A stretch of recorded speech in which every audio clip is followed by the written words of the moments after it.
ஒரு அடர்ந்த காட்டுப்பகுதியில் காட்டெருமை ஒன்று வாழ்ந்து வந்தது. அது தினமும் காட்டில் புற்களை மேய்வதை வழக்கமாக கொண்டிருந்தது. ஒரு நாள் தூரத்தில் பசுமையான புற்கள் இருப்பதை கண்டது. உடனே அந்த புற்களை மேய்வதற்காக அந்த பகுதியை நோக்கி புறப்பட்டது. அது போகும்போது மரத்தில் இருந்த ஒரு பச்சை கிளி, "எருதண்ணா, எங்கே போகிறீர்கள்?" என்று கேட்டது. உடனே காட்டெருமை, "அதோ அந்த புல்வெளிக்கு போகிறேன்.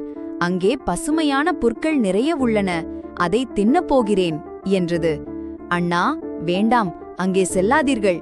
அங்கே ஒரு புலி இருக்கிறது. நீங்கள் அங்கே சென்றால் உங்கள் உயிருக்கு ஆபத்து வரும் என்று எச்சரித்தது பச்சைக்கிளி. அப்போது அங்கே வந்த நரி பச்சைக்கிளியை பார்த்து, "ஒருவர் ஒரு வேலையாக போகும்போது எங்கே போகிறீர்கள் என்று கேட்பதே கவறு.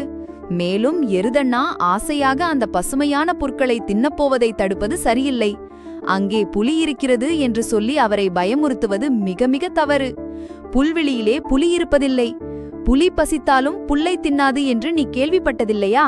அப்படியே புலி இருந்தாலும் எருதண்ணாவின் கொம்பு அதன் குடலை குத்தி கிழித்து விடாதா? எருதண்ணாவை நீ என்னவென்று நினைத்து கொண்டாய்?" என்று கேட்டது. நரியின் பேச்சை கேட்ட எருதுக்கு கிளியின் மேலே கோபமாக வந்தது. தன் வீரத்தை பாராட்டிய நரியோடு பேசிக்கொண்டே அது புல்வெளியை நோக்கிச் சென்றது.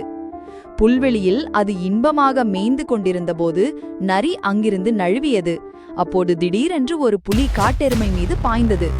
ஆபத்தை உணர்ந்த அந்த காட்டெருமை உயிரை கையில் பிடித்துக்கொண்டு ஓட்டம் பிடித்தது. அப்போதுதான் அந்த காட்டெருமைக்கு அறிவு வந்தது. பச்சை கிளியின் எச்சரிக்கையை பொருட்படுத்தாமல் வஞ்சக நரியின் பேச்சை கேட்டது தவறு என்று எண்ணி வருந்தியது.